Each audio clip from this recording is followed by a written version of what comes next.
Hello students, SSD education free channel में आप सभी का स्वागत है। ये video Maharashtra board 12th science IT students के लिए बनाया गया है। वीडियो आखिर तक देखिए और अगर अच्छा लगे तो लाइक सब्सक्राइब करना मत भूलिएगा। तो आज हम शुरू करने जा रहे हैं chapter number 2, introduction to SEO, यानी कि सर्च इंजन ऑप्टिमाइजेशन।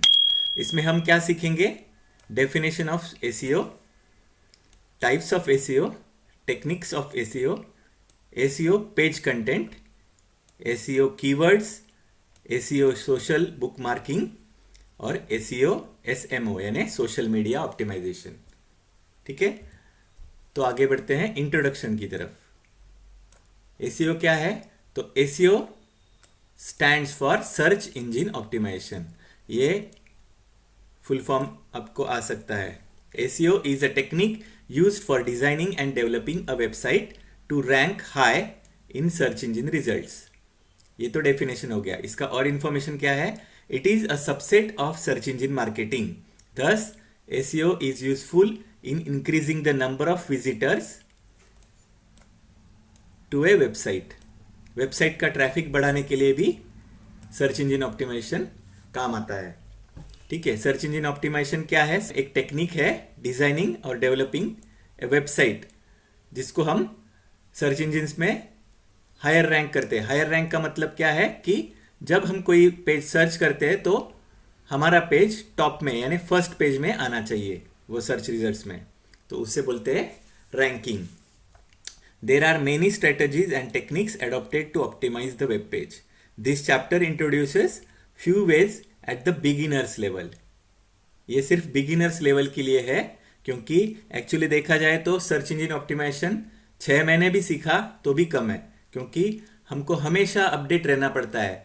हर एक सर्च इंजन जो रहते हैं वो उनके एल्गोरिदम्स बार बार चेंज करते रहते हैं, मुश्किल बनाते हैं, और उसकी वजह से हमें अपडेट रहना पड़ता है, उनका एल्गोरिदम सीखना पड़ता है, नए नए तकनीकें हमको उसमें जानकारी लेनी पड़ती है कि क्या करना पड़ेगा, तो उसके लिए ज़्यादा से ज़्यादा टाइम लगता है।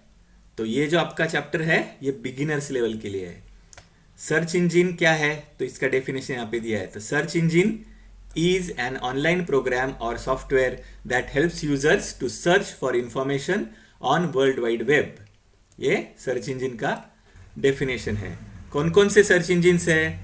तो गूगल, याहू और बिंग, ये मोस्ट पॉपुलर सर्च इंजिन्स है। इसके अलावा भी बहुत सारे हैं, लेकिन वो इतने पॉपुलर नहीं है।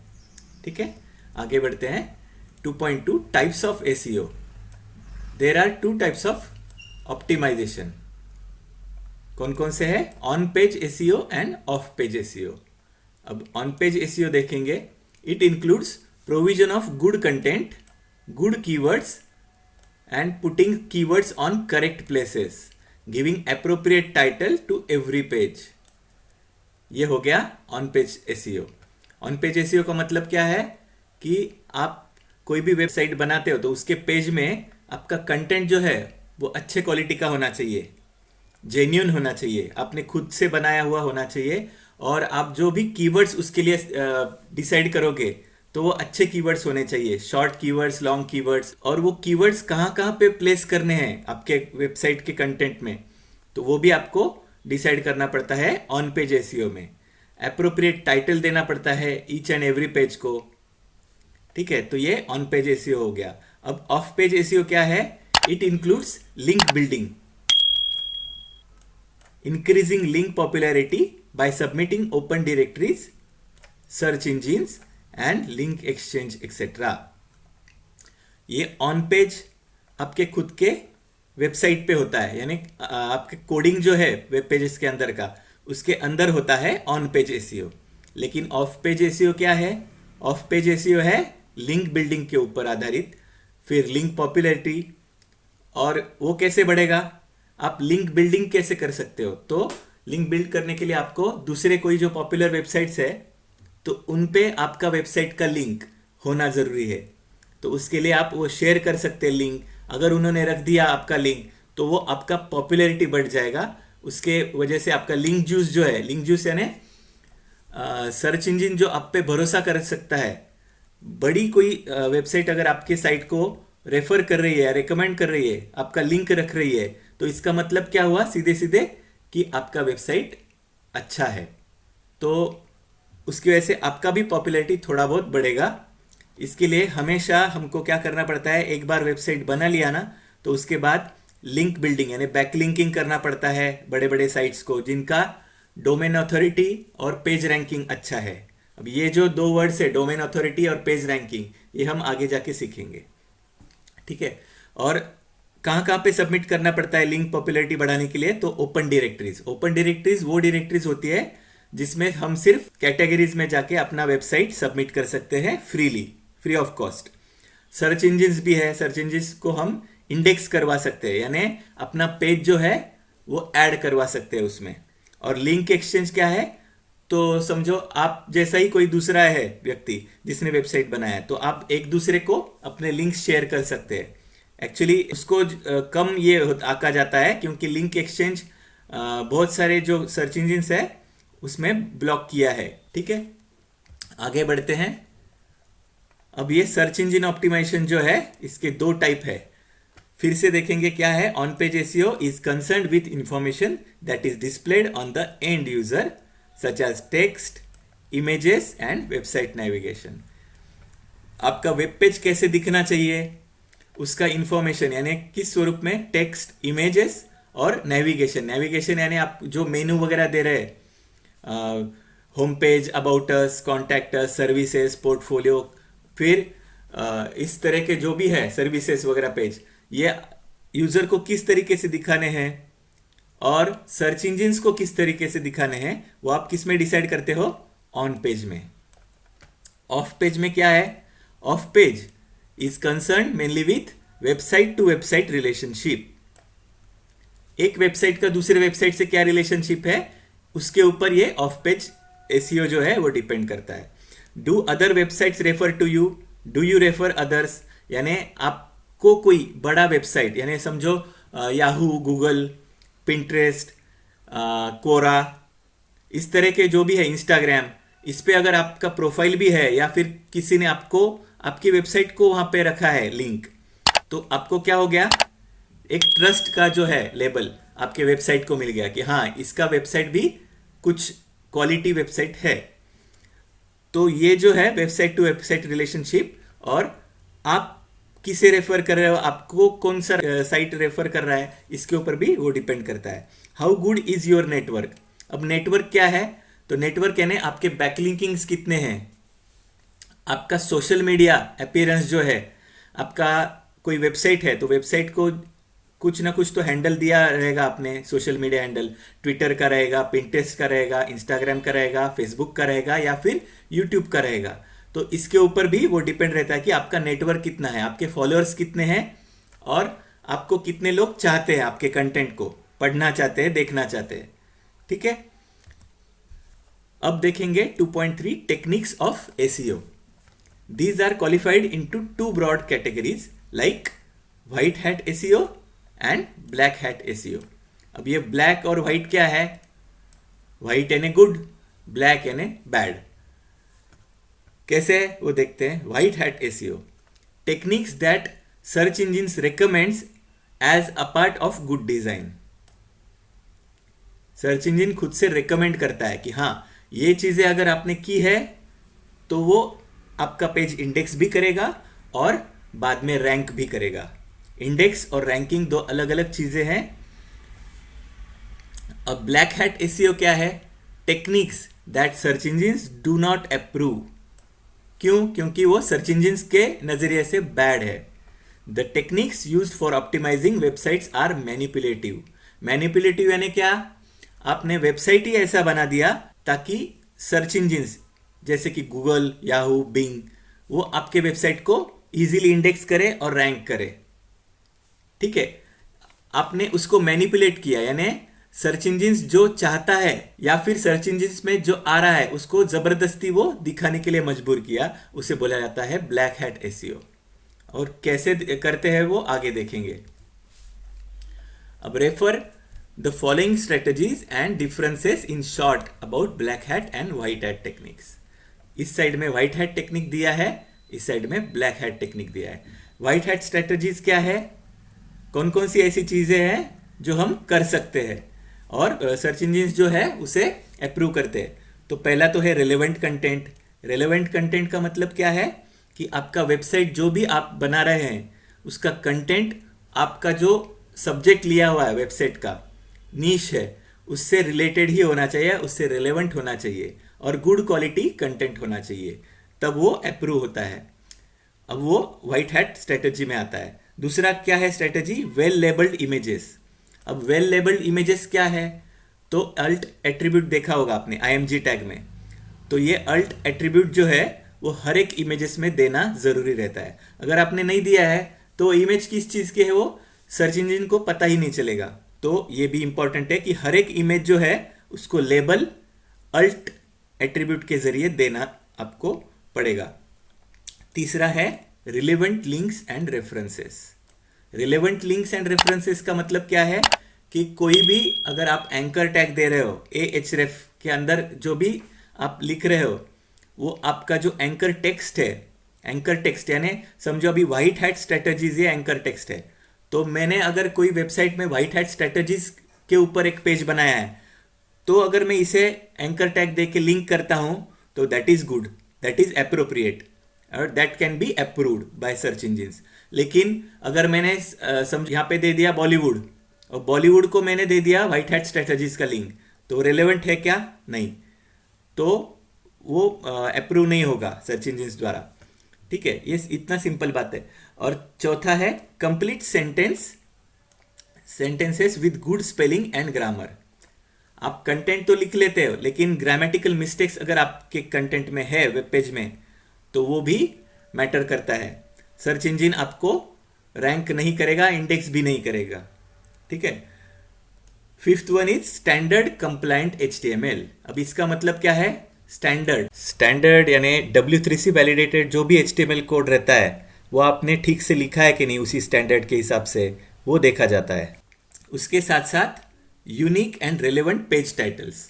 अब जो भी आप पेजेस बना रहे हो उसको यूनिक और रिलेवेंट पेज कंटेंट से रिलेटेड टाइटल देना है। समझ में आया? तो उसके डिफरेंस में ब्लैक हैट स्ट्रेटजीज क्या है, ब्लैक हैट स्ट्रेटजीज यहाँ पे रिलेवेंट कंटेंट बनाना है आपको। यहाँ पे आप क्या करते हो ब्लैक हैट स्ट्रेटजी में, किसी दूसरे का पहले से बनाया हुआ कंटेंट आप चुराते हो और वैसे का वैसा डाल देते हो। तो वो कौन सी कैटेगरी में आता है, एक तो प्लेजियरिज्म हो गया, वो आपने चुराया है दूसरे का कॉपीराइटेड टेक्स्ट, तो डुप्लीकेट कंटेंट। दूसरा है invisible text and stuffed keywords. आपने क्या किया, ब्लैक हैट स्ट्रेटजी यूज करके सर्च इंजिन्स को मैनिपुलेट करना है, तो आपने क्या किया, आपका कंटेंट दिख रहा है, ठीक है, उसको फॉन्ट ठीक से दिया है, आपने कलर दिया है, वाइट बैकग्राउंड के इसमें आपको कंटेंट वो दिख रहा है, लेकिन आपने कुछ टेक्स्ट ऐसा डाल दिया जो वाइट कलर में है यानी इनविजिबल है। व्हाइट बैकग्राउंड पे अगर व्हाइट टेक्स्ट डाल दिया आपने तो इनविजिबल हो जाएगा, या फिर स्मॉल लेटर्स में एकदम स्मॉल फॉन्ट करके आपने लिख दिया और उसमें क्या लिखा आपने, स्टफ्ड कीवर्ड्स। आपका जो भी वेब पेज है उसके जो भी कीवर्ड्स आपने सोचे हैं मन में, तो आपने एक तो मेटा टैग में भी डाल दिए और दूसरा आपके पेज में एक्चुअल जो दिखने वाला पेज है उसमें भी डाल दिए। बहुत ज्यादा कीवर्ड्स आपने डाल दिए तो भी ये सर्च इंजिन्स मानेगा नहीं। सर्च इंजिन्स पहले तो रैंक यानी कर देगा आपको इंडेक्स, लेकिन ये सर्च इंजिन्स को जो टर्म्स एंड कंडीशंस है उसके खिलाफ है। ठीक है। तीसरा है cloaking and redirecting the user to another site और पेज। क्लोकिंग का मतलब क्या है, यहाँ पे ए आता है क्लोकिंग यानी उसको पता ही नहीं चलने देना कि वेबसाइट का पेज अगर क्लिक किया तो कहां पे जाएगा, वो रीडायरेक्ट होता है। Links from sites with non relevant content. अब links from sites with non relevant content, जैसे मैंने बताया पहले आपको बैकलिंकिंग करना पड़ेगा। तो ऑफ पेज एसईओ में हम बैकलिंकिंग करते हैं। समझो मेरा साइट है वेब डिजाइनिंग रिलेटेड और मैंने डाल दिया उसमें शॉपिंग का साइट डाल दिया उसका लिंक, तो वो भी नॉन रिलेवेंट हो गया। तो नॉन रिलेवेंट जितने भी साइट्स है तो उसके लिंक्स अगर आपके वेबसाइट में मिलते हैं सर्च इंजिन को, तो वो आपको ठीक से इंडेक्स नहीं करेगा, रैंक नहीं करेगा। आगे देखते हैं 2.4 ऑप्टिमाइजिंग वेबसाइट।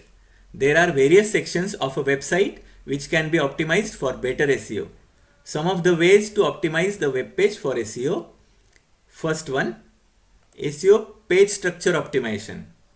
पहला क्या है, पेज स्ट्रक्चर ऑप्टिमाइज करना है हमको। किस तरह से कर सकते हैं ये, HTML program should start with doc type HTML। ये मैं हमेशा बताता हूं कि हर एक प्रोग्राम का शुरुआत कैसे करते हैं हम, डॉक टाइप HTML, ताकि सर्च इंजन को भी पता चले और ब्राउजर को भी पता चले कि ये HTML डॉक्यूमेंट है। ठीक है ना। दूसरा है, if it is a singular tag IMG it should be self enclose like this IMG। ये ऐसा जरूरी है लिखना ताकि ये इमेज यहां पे खत्म हो गया उसको समझे।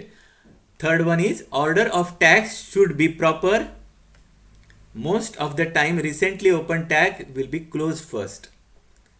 ऑर्डर जो है टैग्स का वो प्रॉपर होना चाहिए, यानी फॉर एग्जांपल देख लीजिए कि अगर आपने हेडलाइन टैग लिखा है तो H1 पहले आता है और उसके बाद H2, H3, H4, H5, H6 आते हैं टैग। आपने H6 पहले डाल दिया और उसके बाद H1 डाल दिया तो वो भी पेज स्ट्रक्चर ठीक से नहीं होगा। ठीक है, आगे देखते हैं। It is recommended to use, क्या क्या रिकमेंडेशंस किए हैं सर्च इंजन ऑप्टिमाइजेशन के लिए। तो पहला है टाइटल। टाइटल कैसे होना चाहिए, title is the first thing that user notices in search engine result while using Google for searching. Contents should be up to 60 characters, spaces included. Spaces के साथ ये 60 characters का टाइटल होना चाहिए, ज्यादा से ज्यादा, ठीक है, या कम से कम। ये अप्रोप्रिएट उसका साइज है 60 कैरेक्टर्स टाइटल, और टाइटल हमेशा रिलेवेंट ही होना चाहिए पेज से। मेटा डिस्क्रिप्शन टैग, अब मेटा में मेटा टैग जो है उसमें बहुत सारे टैग्स है अंदर। तो पहला टैग तो यहां पे दिया है description tag. While creating a web page, meta description should be use to boost your on page SEO. ये ऑन पेज एसीओ में आता है। Meta description should be between 70 to 160 characters. 70 minimum होना ही चाहिए और 160 मैक्सिमम होना चाहिए, स्पेसेस के साथ साथ। डिस्क्रिप्शन कैसा रहना चाहिए, जो आपका पेज है उसका डिस्क्रिप्शन रहना चाहिए अप्रोप्रिएट। नेक्स्ट है हेडिंग टैग्स, जैसे कि मैंने अभी बताया, the page should include proper heading tags from H1 to H6 wherever required। H1 से H6 आप नेस्टेड फॉर्म में भी कर सकते हैं, यानी H1 लिखा, बाद में H2, H3 लिखा, H4, F5 नहीं लिखा लेकिन H6 लिख दिया, ऐसे लिख सकते हैं। उसके बाद ही आपको फिर से H1 लिखना है अगर लिखना है तो। कोई भी यानी बड़ा टैग जो है वो छोटे टैग के नीचे नहीं लिखना है, ये ध्यान में रखना है बस। Next is image tags with alt attribute. अभी कुछ मिनट्स पहले हमने देखा कि अल्ट एट्रीब्यूट्स क्यों इंपॉर्टेंट रहता है। The alt attribute gives information about the image, so even if the image does not download it can make the viewers understand that the image is related to this information. In the above example check the order, paragraph के अंदर ही bold tag आना चाहिए, italic tag आना चाहिए। Inner most tags ends first. अंदर अगर आपने paragraph के इटैलिक दिया है, बोल्ड दिया है, तो वो पहले बंद करना है, उसके बाद पैराग्राफ टैग बंद करना है। ये आपको जानकारी रखनी है। Examples of optimised web pages, यहाँ पे फर्स्ट एग्जाम्पल दिया है। क्या किया है, पहले डॉक टाइप HTML मेंशन किया, फिर HTML हेड में टाइटल दिया है page structure with appropriate order of opening and closing tags. Head बंद कर दिया, बॉडी टैग ओपन किया जिसमें कि H1 टैग लिखा है, लेट अस अंडरस्टैंड एसीओ। फिर पैराग्राफ टैग दे दिया, web page optimisation helps for higher ranking in search engines. Paragraph tag के अंदर फिर बोल्ड टैग दिया है, पैराग्राफ टैग सिर्फ स्टार्ट किया है यहाँ पे, फिर बोल्ड टैग स्टार्ट किया है, बोल्ड टैग के अंदर यहाँ पे इटैलिक टैग दिया है। तो इटैलिक टैग ये जो लास्ट टैग है शुरुआत किया हुआ, तो वो पहले एंड करना पड़ेगा यहाँ पे। उसके बाद क्या हुआ, ये बोल्ड टैग जो है वो एंड होगा, यानी स्ट्रॉन्ग, अभी स्ट्रॉन्ग बोलते हैं इसको। और उसके बाद जो पहले स्टार्ट किया था पैराग्राफ टैग, क्योंकि ये इसके अंदर है, बोल्ड और इटैलिक इसके अंदर है, तो बाद में जाके पैराग्राफ टैग हमने बंद कर दिया। तो ये it's the right way to optimise a web page. ये ऑर्डर में ही होना चाहिए, पहले पैराग्राफ, फिर बोल्ड, फिर इटैलिक। ठीक है, नेक्स्ट एग्जाम्पल है, पहले डॉक टाइप मेंशन किया, फिर HTML हेड, टाइटल के अंदर Meta tag and image tag, title बंद कर दिया। अब नीचे लिखना है मेटा टैग। मेटा टैग में कौन कौन से एट्रीब्यूट्स आते हैं? Name, content. तो पहला मेटा टैग क्या हुआ? डिस्क्रिप्शन। अब यहाँ पे क्या लिखेंगे? कंटेंट में लिखना है, क्या लिखना है? वो पेज का डिस्क्रिप्शन, स्टैच्यू ऑफ लिबर्टी। तो इतना छोटा सा तो नहीं लिखना है, थोड़ा ज़्यादा लिखना है, 70 to 160 वर्ड्स का। तो अभी यहाँ पे एग्जाम्पल के लिए दिया है तो वही कंसिडर करेंगे। मेटा नेम कीवर्ड्स, अब कीवर्ड्स लिखा है तो कीवर्ड्स का ही यहाँ पे देना है। तो ज़्यादा, एक से ज़्यादा है कीवर्ड्स तो कॉमा देना है बीच में सेपरेट करने के लिए। अल्ट ऑप्टिमाइजिंग ऑफ इमेज, ये 2 कीवर्ड्स हो गए। तीसरा मेटा टैग है meta name is equal to image content. Content कौन सा? Statue of Liberty. तो इसका इमेज का नाम भी देना है और उसका डिस्क्रिप्शन भी लिखना है, ठीक है। हेड टैग यहाँ पे क्लोज कर दिया। बॉडी स्टार्ट हो गया, बॉडी में क्या लिखा है? H1। Late us understand Meta and image for optimisation. उसके बाद आता है पैराग्राफ टैग। पैराग्राफ टैग के अंदर एक इमेज रखा है। इमेज कैसे लिखा है? Image img tag src is equal to Statue of Liberty dot jpg। उसके बाद स्पेस है, फिर अल्ट टैग यहाँ पे देना है। अल्ट टैग देना जरूरी है क्योंकि अगर ये इमेज लोड हो रही है बहुत टाइम तक तो एटलीस्ट ये अल्ट टैग में जो दिया है स्टैच्यू ऑफ लिबर्टी इमेज, ये यूजर को दिखाई देगा। समझ में आया? उसके बाद ये पैराग्राफ टैग जो चालू किया था वो यहाँ पे बंद करेंगे। बॉडी टैग बंद किया, HTML बंद किया। Note, in the above example meta tag is used with important and valid keywords related to that image, like the image source as statue of liberty and from the view of optimization of image tag img tag। ठीक है ना? तो ये alt tag क्यों जरूरी है और Meta description, keyword, image ये क्यों जरूरी है वो दिखाने के लिए एग्जाम्पल था। अब हम देखेंगे search engine optimisation keywords, SEO keywords। तो SEO keywords क्या है? SEO keywords are the important words and phrases related to the developed website content. A list of keywords need to be carefully chosen to optimize the search। ये जो keywords रहते हैं वो carefully आपको choose करने पड़ते हैं ताकि आपका वेबसाइट जो है वो ठीक से सर्च इंजिन में ऑप्टिमाइज हो सके। उसके लिए क्या क्या जरूरी है? कीवर्ड रिसर्च करना जरूरी है, एनालिसिस करना जरूरी है। Keyword research and analysis is an important part of the search engine optimisation as well as search engine marketing. Search engine optimisation और सर्च इंजन मार्केटिंग यानी SEO एंड SEM ये कैसे डिफर करते हैं एक दूसरे से? सर्च इंजन ऑप्टिमाइजेशन क्या करता है ताकि वो आपको फ्रीली हर एक सर्च इंजिन पे आपको साइट सबमिट करवा सके, ऑर्गेनिकली आपका web page search engine results में दिख जाए। दूसरा है सर्च इंजन मार्केटिंग। मार्केटिंग के लिए क्या करना पड़ता है? एक तो फ्री वे में आप मार्केटिंग कर सकते हो या फिर पेड वे में। पेड वे क्या है? तो for search engine marketing one can pay for certain keywords. Marketing किस चीज पे होता है? कीवर्ड्स पे। ये SEO कीवर्ड्स जो रहते हैं, जो कीवर्ड्स आपको चाहिए वो आप एड के जरिए आप खरीद सकते हो। उसका एड दिखा के आप सर्च इंजन रिजल्ट्स में पहले दिख सकते हो आपका वेब पेज, ठीक है। There are various online keyword planner tools such as Google AdWord keyword planner to shortlist keywords. अब गूगल जो है वो पैसा कैसे कमाता है? एड्स दिखा के, और वो सर्च इंजन भी है। तो गूगल का एक एडवर्ड्स करके एक फीचर है, टूल है, तो उसके अंदर एक कीवर्ड प्लानर करके एक सब टूल है। तो कीवर्ड प्लानर क्या दिखाता है? जो कीवर्ड्स है, पॉपुलर कीवर्ड्स, और उसका प्राइस कितना प्राइस है वो दिखाता है। अगर समझो मुझे जो कोई भी कीवर्ड चाहिए मेरे वेबसाइट से रिलेटेड, तो मैं कीवर्ड प्लानर में सर्च करूंगा, उसको एनालाइज करूंगा कि उसका प्राइस कितना है, अभी करंट प्राइस, कितने लोगों ने उसको ऑक्शन में यानी खरीदा है, और वो फिजिबल है क्या, मेरे बजट में फिजिबल है क्या, वो देख के मैं वो कीवर्ड के बेस पे एक ऐड तैयार करूंगा। वो ऐड में गूगल एडवर्ड्स में सबमिट करूंगा, और उसके बाद गूगल क्या करेगा?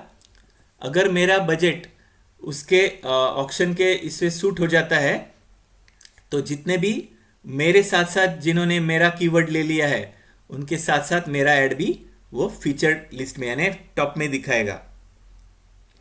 एड्स कैसे दिखाता है गूगल? जिसने भी ज्यादा पैसा भरा है उस कीवर्ड के लिए उसका ऐड पहले दिखाएगा। तो ये पेड सर्च इंजन में यूज होता है। तो पहले जिसने भी कीवर्ड का पैसा दिया है उसका ऐड यानी उसका वेबसाइट या फिर कोई ऐड पहले दिखाएगा। उसके बाद जिसने भी फ्री यानी डायरेक्ट सर्च इंजन को सबमिट किया है ऑर्गेनिकली उसका बाद में दिखाएगा। तो ये डिफरेंस समझना जरूरी है। This is the more useful to compare the cost of various keywords if the website designer opts for paid search engine marketing.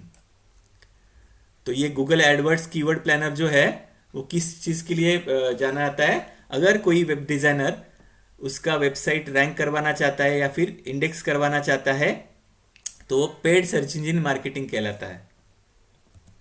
ठीक है, नेक्स्ट कंसेप्ट देखेंगे SEO social book marking.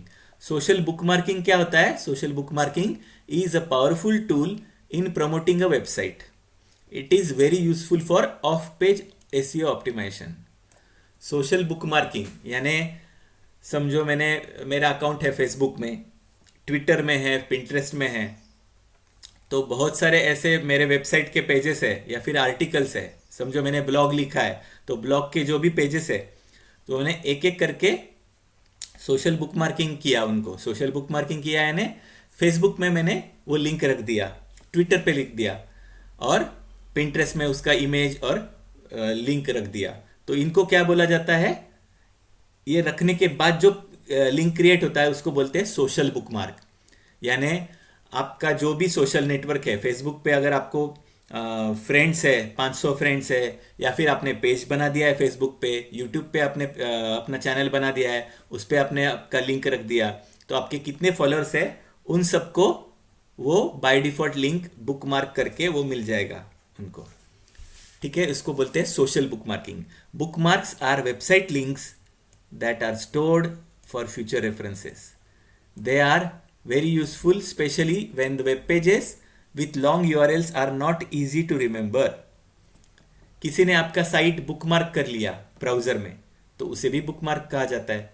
Bookmarking service allows you to save, organise and share bookmarks with other users. External links are the important SEO factors to rank a website higher in search engine. External link किसे बोला जाता है? ताकि आपका जो website है उससे आपने दूसरे वेबसाइट पे लिंक रख दिया तो उसे बोला जाता है एक्सटर्नल लिंक। यानी समझो आपका फेसबुक पे आपने जो लिंक लिखा है तो वो लिंक जो है वो आपने आपके वेबसाइट पे रख दिया तो उसे एक्सटर्नल लिंक बोला जाता है। With social book marking you can quickly create high quality backlinks. तो बैकलिंक्स के लिए ये जरूरी है। Did you know modern browser support bookmark features?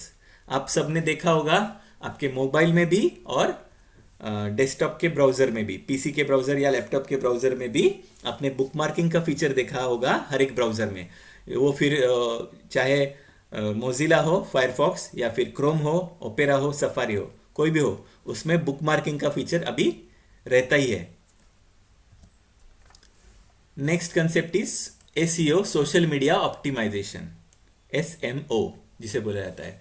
तो ये क्या करता है? It deals with enhancing the website's ranking using interactive communities like Facebook, Twitter, blogs, forums and so on.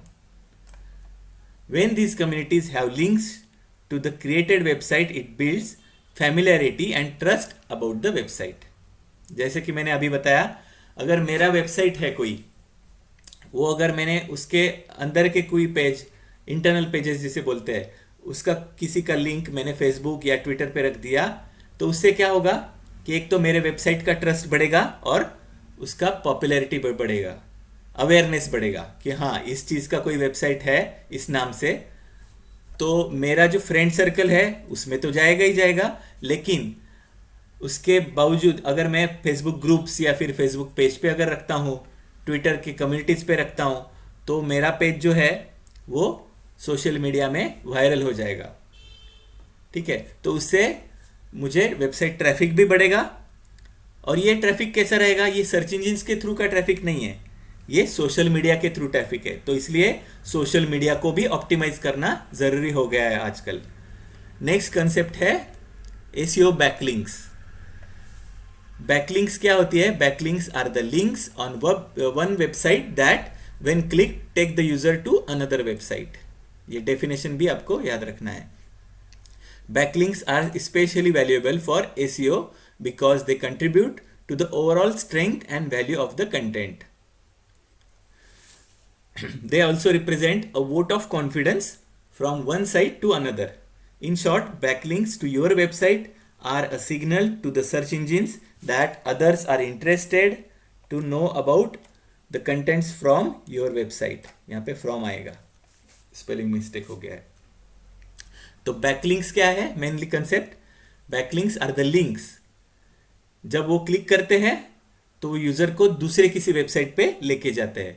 दूसरा कौन सा वेबसाइट? जो कि हमने उस पर ट्रस्ट करके अपने यहाँ उसका लिंक रखा है। वैसे ही दूसरे केस में क्या रहेगा? आपका बैकलिंक कौन रखेगा? दूसरा कोई पॉपुलर वेबसाइट।